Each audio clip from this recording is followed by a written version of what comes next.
कैसे रिझाते हैं, ये दोनों तरफी प्रवाह इश्क की हम बात कर रहे थे।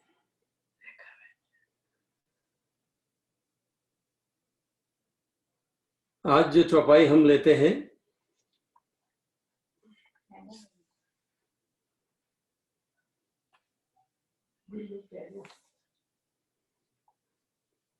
चौपाई 82 से हम लेंगे। खिलवत प्रकरण 12 चौपाई 82 से।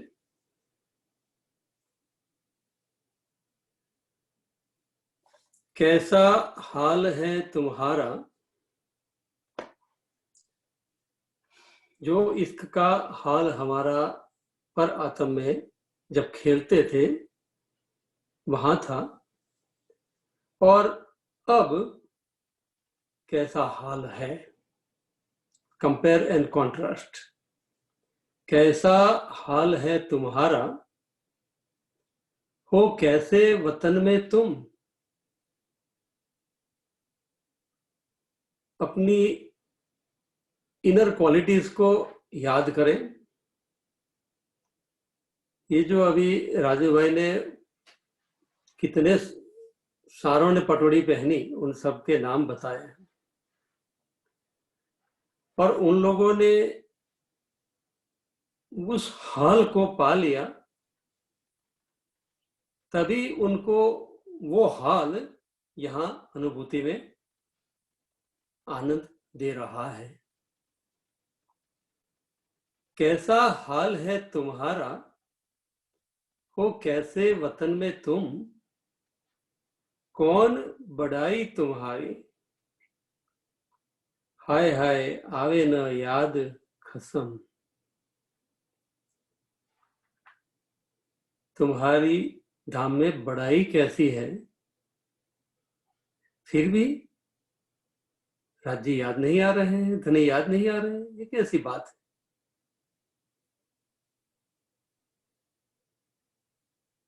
हम कहते हैं कि धनी जी की साहिबी और उनका इश्क को देखने के लिए, उसका निवेरा करने के लिए हमें ये ब्रिज रास और जागने का खेल दिखाया गया है। लेकिन यदि गहराई से देखें तो इस चौपाई में कह रहे हैं, कौन बड़ाई तुम्हारी। धनी अपनी बड़ाई की बात नहीं कर रहे हैं। धनी हम रूहों की बड़ाई की बात करते हैं। और परिक्रमा में देखे, श्रृंगार में देखे, वहां पशु पक्षियों की पातशाह की जब बात करते हैं, देखिए धाम के पशु पंखियों की लीला को देखकर, उनकी साहिबी को देखकर तुम कल्पना करो कि तुम्हारी साहिबी कितनी बड़ी हो।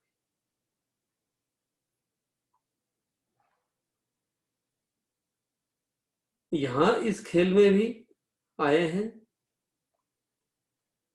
जिस किसी रूह ने धनी को अपने दिल रूपी सिंहासन पर बिठा दिया है, उनकी पढ़ाई की क्या बात। जिन्होंने ये प्रेम की पटोरी पहन ली है, उनकी क्या बात है। शब्दातीत है उनकी शोभा। तो धनी को याद न करे, इतना समझने के बाद भी, तो हम संबंधी कैसे, हमारी बड़ाई कैसी, हमारे हाल कैसे हो गए हैं। कैसा घर बुजरक बखा, कितनी बड़ाई कि वो ऐसा घर है जहां अनंत उपलब्धियां पल पल नई नई होती रहती हैं। प्रेम में पल पल ग्रोथ हो रहा है, बढ़ोतरी हो रही है, आनंद में भी बढ़ रहा है, स्वरूप भी नए नए शोभा पल पल दिखा रहा है। तो ये जो अनंत विध उपलब्धियां वाला, ये जो बुजरगी वाला जो परम धाम है, उसको याद करो। और वहां वो सब सुख देने वाले, हमें बढ़ाई देने वाले, घर की बढ़ाई हमें समझाने वाले करके बड़ा सुख देने वाले धनी उनकी साहिबी की, उनकी बड़ाई की भी सोच हो जाए।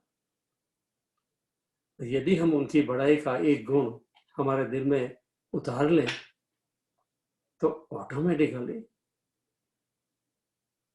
हमारा दिल बिल्कुल कोमलता से उनको विनम्रता भाव से आमंत्रित करेगा, निर्मल हो जाएगा। ये कृतज्ञता भाव को जगाने के लिए हमें धनी वाणी सिखा रहे हैं, कह रहे हैं, किन चाहा तुम्हारा दीदार। तुम ये भी याद करो कि तुम किसके दर्शन करना चाहते हो?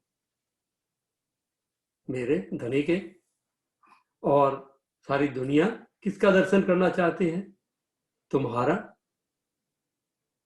जब तुम अपना आपा देखोगे, अपने आप को खड़ा कर लोगे जैसे आप हो, अपने स्वरूप में जागृत हो गए, जब सच्चिदानंद अनंत अद्वैत सभी सागरों का सुख लेकर जब तुम प्रकाशित होगे, तब तुम्हारा दर्शन करने के लिए हर कोई तड़पेगा।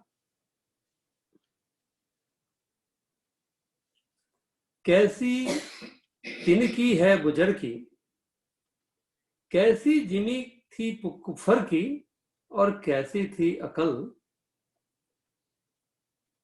किन झूठे कबीले में थे कैसे तुम्हारे अमल। अब कैसा सहूर है तुम पे, पाई कौन सोहबत। किन कबीले में थे अब कैसी राखत हो निस्बत।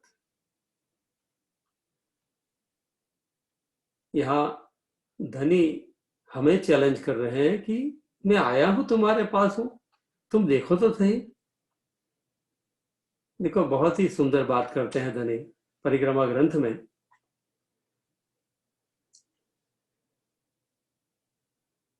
क्यों कहूं सुख रूहन के, जो लेवत आठों जाम। बिना हिसाबे दिए आराम, हक का यही काम। हक का काम क्या है? रूहों को धाम में उतना सुख दे रहे हैं, आठों जाम दे रहे हैं, बिना हिसाबे दिए आराम। हृदय में शीतलता प्रदान कर रहे हैं अपनी हर युक्ति के द्वारा, और हमें परम शांति प्रदान कर रहे हैं। हक का यही काम। राज्य का बस सिर्फ एक ही काम है।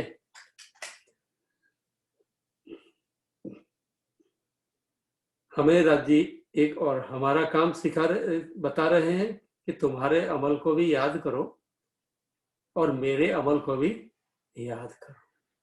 तुम्हारे परहेज को याद करो, तुम्हें क्या परहेज करना है, और मैंने क्या परहेज तुम्हारे लिए लिया है उसकी मैं बात करता हूं। आओ चलो धनी के परहेज की बात करें। वास्ते इन रूहन के, वास्ते इन रूहन के, परहेज लिया हक्के ए।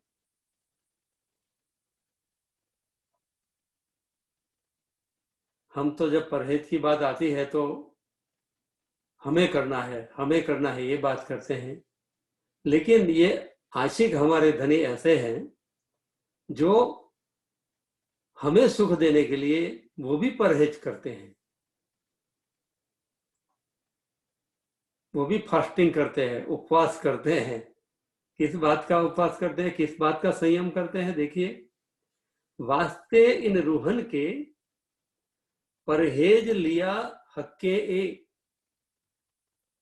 आठों जाम फिर देऊं, सुख रश काजे।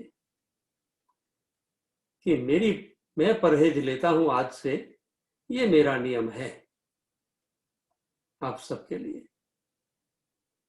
कि अष्ट प्रहर दिन 64 घड़ियां मैं आपको कह रहा हूं कि आओ रो आओ, हम खेलें मिलकर। मैं तुम्हारे बिना रह सकता नहीं हूं। मैं रह न सकूं रूह बिन, फिर आप आपका अमल देखो। रूहें रह न सके मुझ बिन, कैसे नहीं रख सकती। मैं मेरा अमल दिखाता हूं, तुम तुम्हारा दिखाओ। तुम तुम्हारा परहेज दिखाओ, मैं मेरा परहेज दिखाता हूं। मेरा परहेज ये है कि आठों जाम बार बार कॉन्स्टेंटली नॉन स्टॉप मैं आपको अर्श का सुख दे रहा हूं, देने वाला हूं। आप सिर्फ दिल कोमल करके मेरे सुख को लेने का प्रयास कीजिए, महसूस करने का प्रयास कीजिए। जो भी आपके जीवन में इस समय घटित हो रहा है वो मेरा इश्क है, उसमें से इश्क ढूंढने का नजर आप बना लीजिए। अब क्यों कहूं इन सुख की, अब क्यों कहूं इन सुख की, ये परम धाम में ऐसे सुख दे रहे हैं। लिया ऐसा परहेज हक,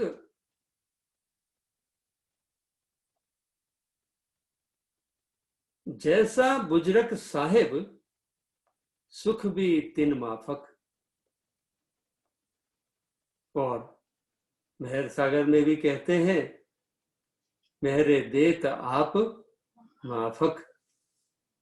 तो यहां भी अपने माफक सुख दे रहे हैं और धाम में भी अपने माफक ही सुख दे रहे हैं। तो दोनों लोकेशन के चेंज में सुख में अंतर नहीं है, अंतर सिर्फ हमारी अवेयरनेस में है।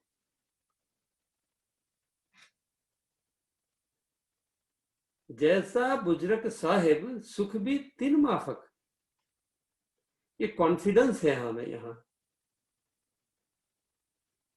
उनका सुख परमधाम में है तो है, उसमें क्या बड़ी बात है।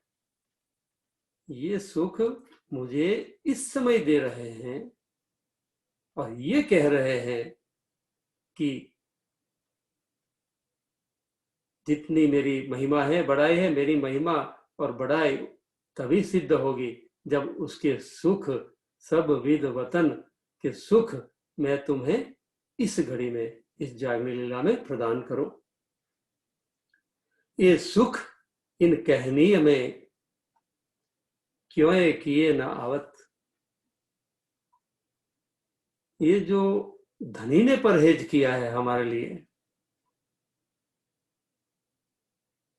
हमारी कितनी भी लापरवाही हो, लेकिन वो अलर्ट एंड अवेयर हमारे सुख के लिए हमेशा रखते हैं। उसके सुखों की बात कहने में नहीं कही जा सकती है। देखो दिल विचार के कबू तब पाओ लज्जत।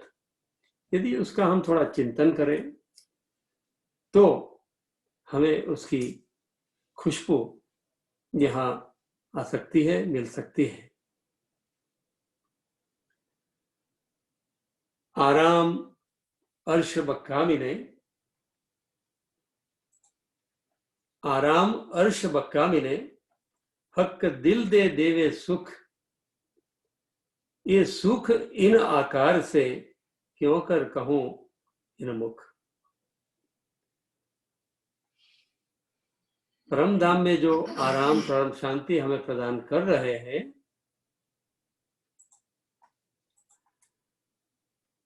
और अपने दिल के एक एक नए नए तरंग निकाल निकाल कर रूहों को पिलाते रहते हैं, उन सुखों का इस आकार से वर्णन नहीं हो सकता है, क्योंकि वो शब्दातीत है, अक्षरातीत है। अब हम बितक साहब में जाते हैं। धनी हमें परम धाम में उन्होंने जो परहेज लिया है और इस खेल में आकर उन्होंने भी अपने परहेज को निभाया है कि मैं आपके बिना रह सकता नहीं हूं।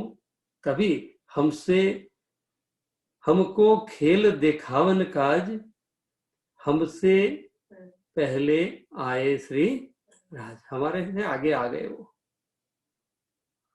क्यों आने का क्या पर्पस था? वो अपने कोई एजेंट को भेज देते, उनको क्या आने की जरूरत थी। वो खुद सुख लेना चाहते हैं और खुद फर्स्ट हैंड हैप्पीनेस का एक्सपीरियंस हमें कराना चाहते हैं। परहेज की बात को लेकर यहाँ हमें बहुत सारी बातें वितक साहब के आधार पर समझाई जाती है। तब श्री जी ने कहा, तुम इतना करो परहेज। आज हम परहेज शब्द पर ध्यान दे रहे हैं। तब श्री जी ने कहा, तुम इतना करो परहेज, होए प्राप्त चरण भगवान के, घरों बैठे सहेज। पीना तंबाकू छोड़ दो, परदारा चोरी न कब, इत एती बात का परहेज करो इन वक्त, तो तुमको होए प्राप्त पाओ सुख तित, पाओ सुख तित। भैरव सेठ को अल्कोहल का एडिक्शन था और उसकी लत उसको बुरी लगी थी और बिना विवेक वो पिए जा रहा था। कबीर पंथ के लोग भी आए तारतम लेने के लिए और श्री जी ने उनको कि भाई आपको ये नियम का पालन करना होगा। कहा श्री तारतम इनको, सब सेवकों समेत परहेज कराया चार बात का, एक कबूल कर दिल दे लेत। एक हराम कहा मांस को, दूसरा हराम शराब, तीसरा औरत बिरानी तजे, सो पावे हयाती आब। चोरी झूठ बोलना इनका छोड़ा उदक, अब हम कबहू ना करे, हम पाया बेशक हक। ये यहां इस तन के परहेज की बात की गई। यहां हमें कौन सी शरीयत का पालन करना है वो कहा गया है कि आपके तन मन सबको कलुषित करेगा, तो ऐसी चीजें अपने भीतर में मत लो। आगे और भी परहेज करवाते हैं वितक साहब में। जब चुगलखोर आता है, चुगली करता है और जहां सत्संग हो रहा है और गलत बातें फैलाकर बादशाह को फरियाद जाती है और यहाँ ये चुगलखोर जो है, जो कहने के लिए जाते हैं, वो कुएं के आजू बाजू ही घूम रहे हैं।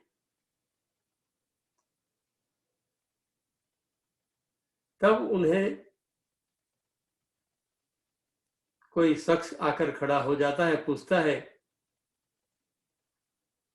कि तुमने अपने खुद के कानों से कुछ बात सुनी है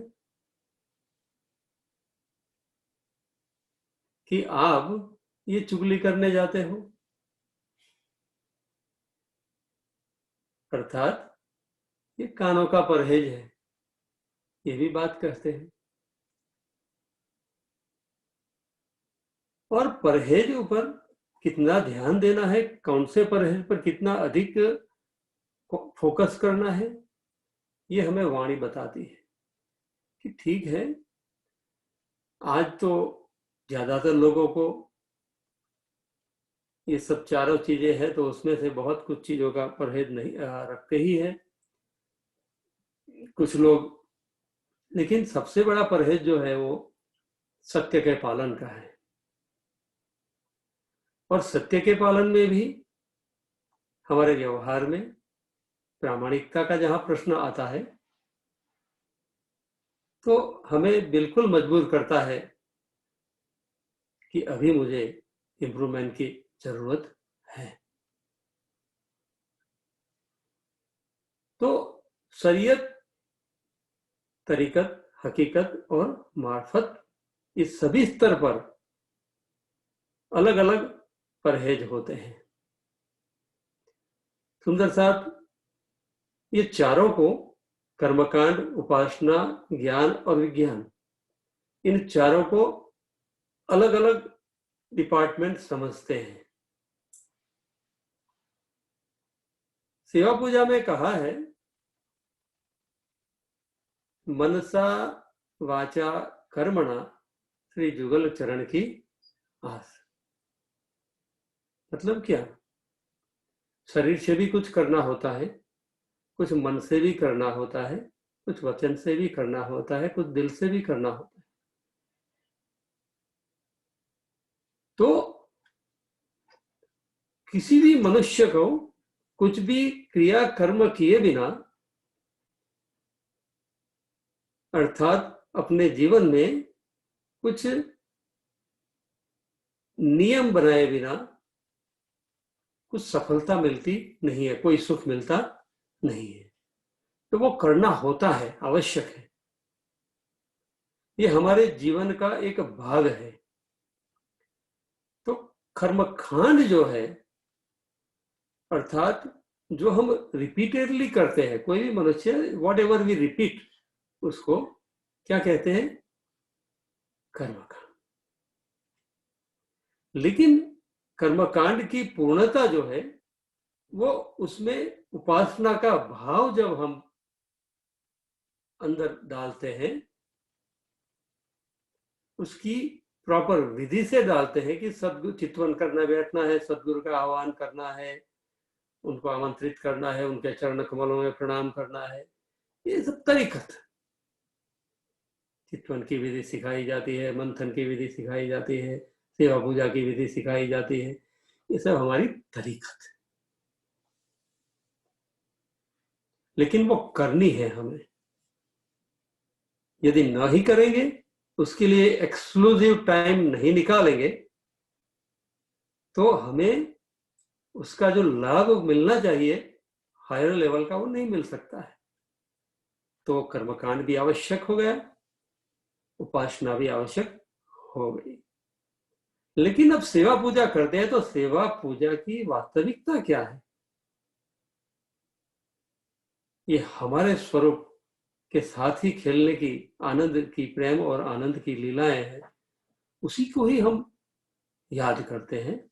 तो उसको समझते हैं हम, जो हम चर्चा द्वारा नित्यप्रति समझते रहते हैं, वाणी मंथन द्वारा समझते हैं। और हकीकत को, उसकी वास्तविकता को हम जानने का प्रयास करते हैं कि मैं कौन हूं, धनी कौन है, धनी के दिल की क्वालिटीज क्या है, मेरे दिल की क्वालिटीज क्या है, और वो उनके दिल की क्वालिटीज मेरे पास कैसे आ सकती है, और मैं उनका सानिध्य कैसे महसूस कर रहा हूं। ये हकीकत की बातें हैं। परमधाम की स्वरूप, लीला और धाम की अंडरस्टैंडिंग ही नहीं सिर्फ, लेकिन उस अंडरस्टैंडिंग को, उस समझ को आज मेरे जीवन में मैं कैसे ढाल सकता हूं, उस ढालने की युक्तियों का भी हमें पता चल जाए, ये हकीकत का ज्ञान होना है।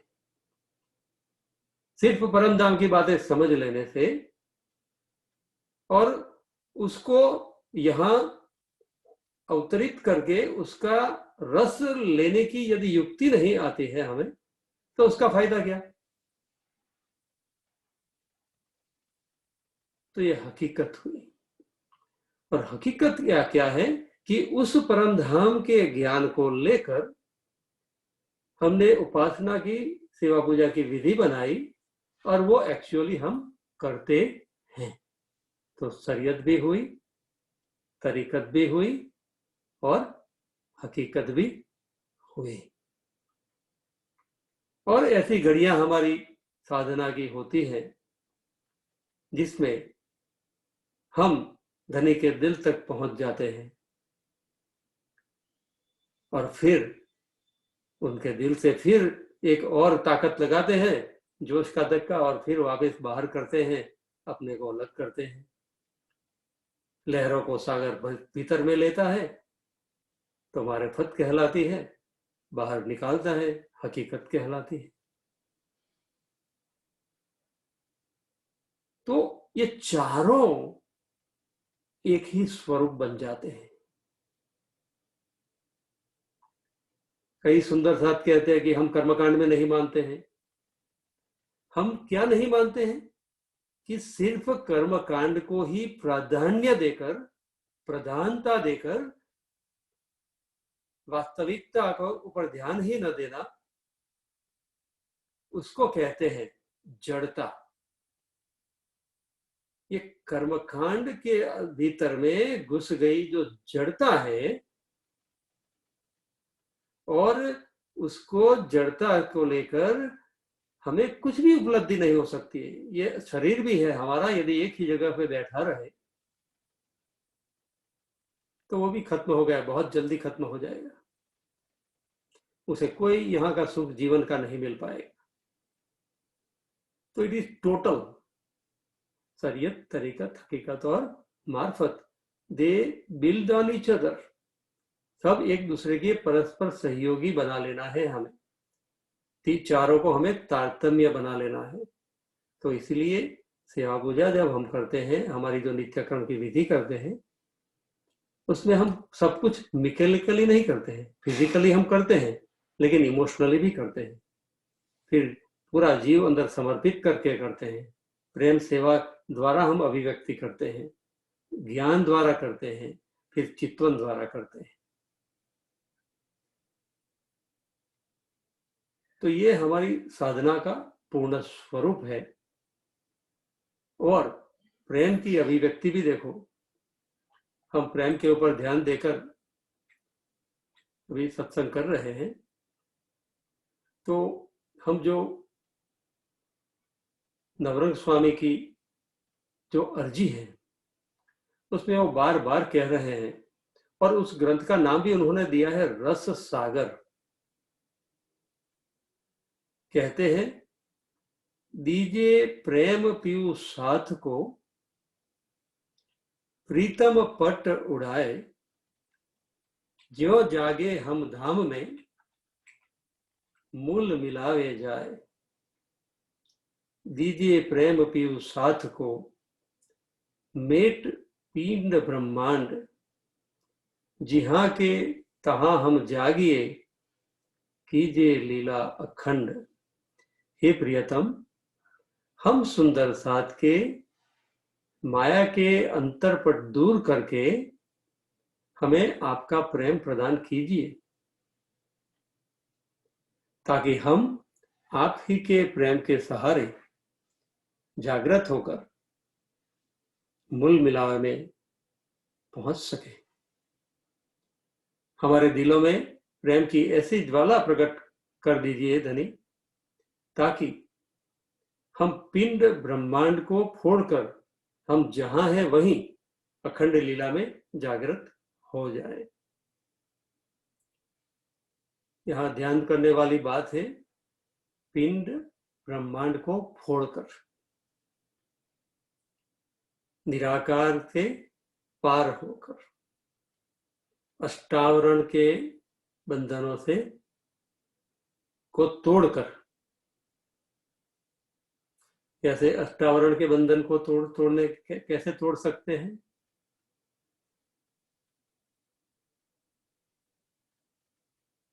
पृथ्वी, ये शरीर जो है वो 5 तत्वों का बना हुआ है हमारा, जल, अग्नि, वायु और आकाश।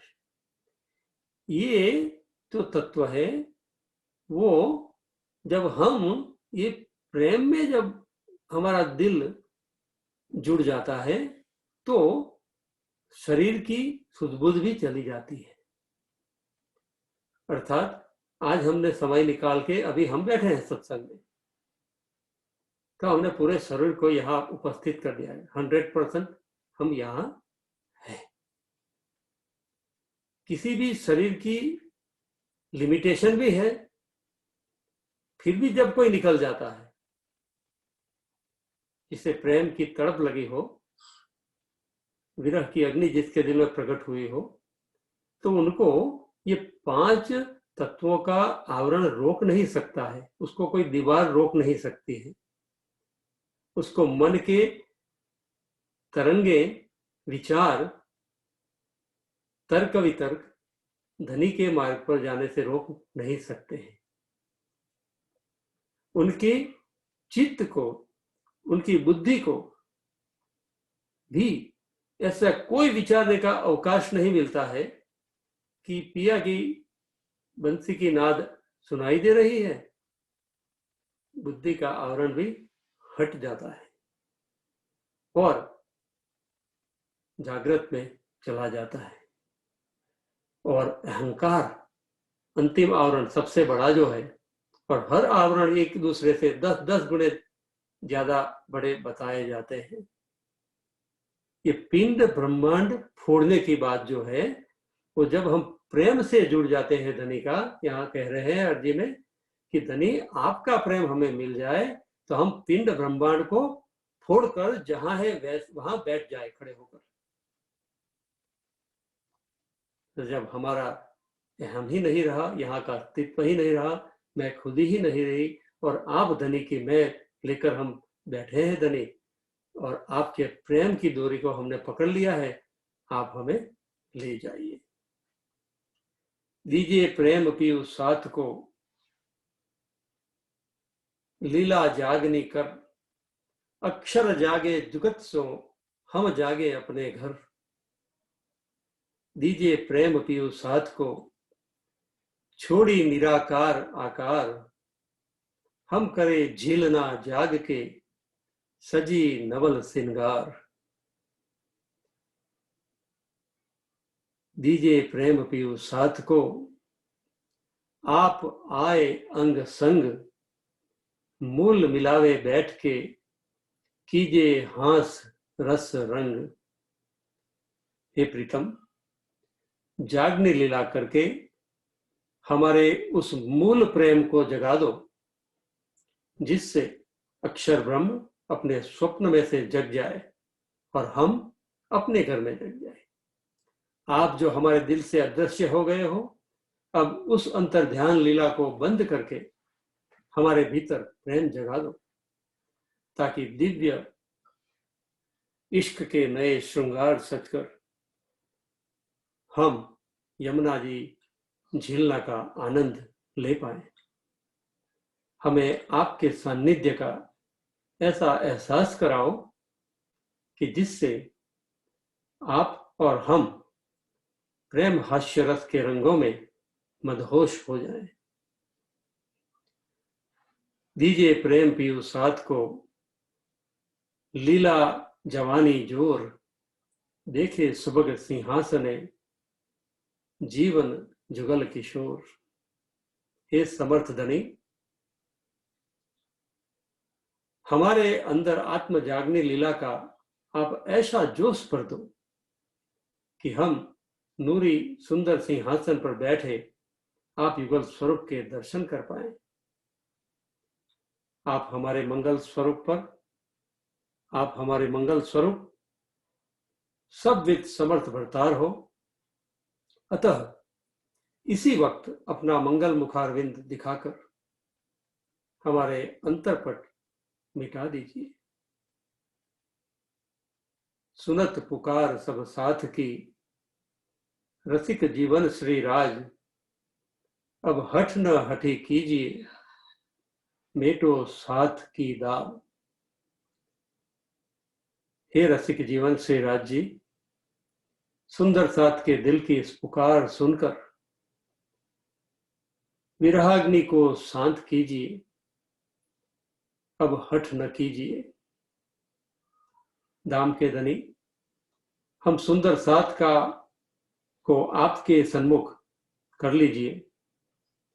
श्री सुंदरबाई, श्री इंद्रावती जी और नवरंग और परमहंस सुंदर साथ के साथ मिलकर मैं आपकी अंगना भी आपके श्री चरण कमल में विनती करती हूँ। हे धनी, उस विनती को स्वीकार कीजिए।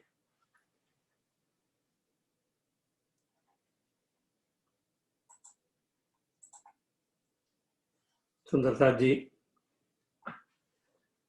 यहाँ ये अर्जी समाप्त होती है। हमने जब ये शुरू किया थी अर्जी पढ़नी,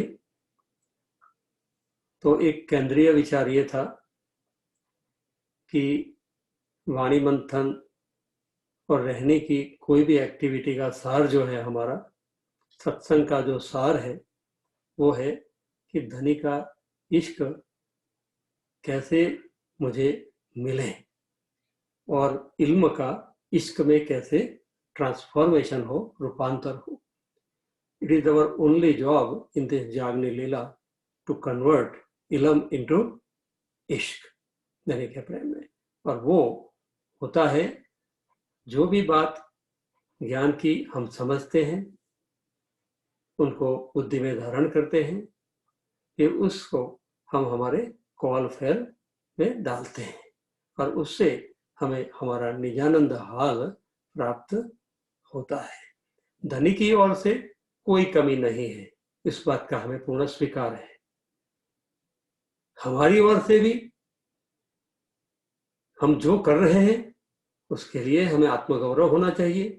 और धनी से कभी मिलकर एकांत में हम ये भी कह सकते हैं, धनी देखो, हमने भी आपको रिझाने का ट्राई किया है, हम अपने आप को छोटा भी इतना न कर लें, लेकिन उसका अर्थ ये भी नहीं है कि हम उतने अहंकारी भी ना हो जाए कि हम तो इतना करते हैं, राजी कुछ नहीं कर रहे। बैठ सकोड़ सुई नाके मैंने, इत चल तो हस्ती होई के पहन पाखर गज घंट बजाए, वो भी करना है। और फिर अपने आप को सिकुड़ भी लेना है, बड़ा भी करना है, सिकुड़ भी, बहुत ही फ्लेक्सिबल, इलास्टिसिटी। इलास्टिक कैसा होता है? इलास्टिक खींचते हैं, और ये है मोमिन दिल। किसी एक ही और बहुत ही खींचते रहेंगे तो फिर वो टूट जाएगा। इसलिए अपने आप को उतना खींचे भी ना, ताकि कच्चा ये कांच का प्याला टूट भी ना जाए, धनी भी संयम से संजय में पिला रहे। और हम वो इसीलिए क्योंकि वो हमें प्यार कर रहे हैं, और वो हमें ये कह रहे हैं कि तुम भी अपने आप को जानो, अपने आप को प्यार करो। तुम मुझे प्यार नहीं कर पाओगे जब तक आप अपने आप को नहीं जानोगे, अपने आप को भी प्यार नहीं करोगे। आपके तन की भी केयर करो, मन की भी केयर करो, जीव की भी केयर करो, इमोशंस की भी केयर करो, आत्म की भी करो, सब कोई, हर किसी की केयर करो। एक को एक साइड पे फेंकने की कोई बात कहीं भी नहीं कही है। ये हर एक की अपनी यात्रा होती है। इंद्रावती जी की अपनी खुद की यात्रा है, जहां वो कह रही है कि मेरे दिल में ये, यदि मेरे गुण अंग इंद्रिय, ये तन यदि सहयोग नहीं देता है तो मैं उसका क्या करूं? वो यूजलेस है, पॉइंटलेस है, मेरा जीवन व्यर्थ है। वो भी हमें कहना है, लेकिन उसको शाबाशी भी देनी है, क्योंकि वो सहयोग हमें कर रहे हैं। तो हम नकारात्मक विचार सरणी जो हमें कभी कभी वाणी की कुछ बातें पढ़ते हैं, लेकिन उसके साथ साथ में जो बातें सकारात्मक बातें हैं, हौसला बढ़ाने वाली बातें हैं, पॉजिटिव वाइब्स है, वो हमेशा कायम रखने हैं। और वो हमारी सेवा पूजा में है, वो हमारे चितवन में है। चितवन में क्या कोई कभी नेगेटिव वर्ड याद आता है या कोई बोलता है? सब प्रेम, आनंद, उत्साह की, खेल कूद की ही बातें होती है। तो परमधाम में कभी दुख की बातें नहीं होती है, असत्य बातें नहीं होती है, न जड़ की बातें होती है, सब सच्चिदानंद, कोई कमियों की बात नहीं होती है। तो हमारा अंतःकरण जितना जितना इन भावनाओं से बढ़ता जाएगा, उतना उतना उस दूसरी माया के शब्दों को का ये जो अस्तित्व है सब यहाँ के, वो कम समय के लिए है। जीव का भी अस्तित्व है, बॉडी का भी अस्तित्व है, उसको नकारना नहीं है, लेकिन कुछ थोड़े अल्प समय के लिए है। इसीलिए इसको कहा है क्षण भंगुर। और आत्मा का आयु कितना है? अनंत आयु है, इसलिए उसको कहते हैं अखंड। नित्य है, नित्य है सदा। तो जो नित्य जो है वो अनित्य से मिला हुआ है, और अनित्य का उपयोग करके उनका धन्यवाद भी करता है। मैंने तुमको एक बार झूठा तो कह दिया, लेकिन यदि तुम न होते तो मुझे जागनी लीला का आनंद भी नहीं मिलता, तो उसका भी धन्यवाद करें। तो ये धन्यवाद का भाव है। एक सुंदर साथ का प्रश्न आया है जिसके विषय में हम कल बात करेंगे। ये क्षमा भाव के बारे में प्रश्न है। राज्य मेहर दिल है और हम भी मेहर दिल है, इसलिए हम अवगुण काढ़े गुण ग्रहे के नियम को भी पालन करते हैं, एक दूसरे को क्षमा करने की बात करते हैं।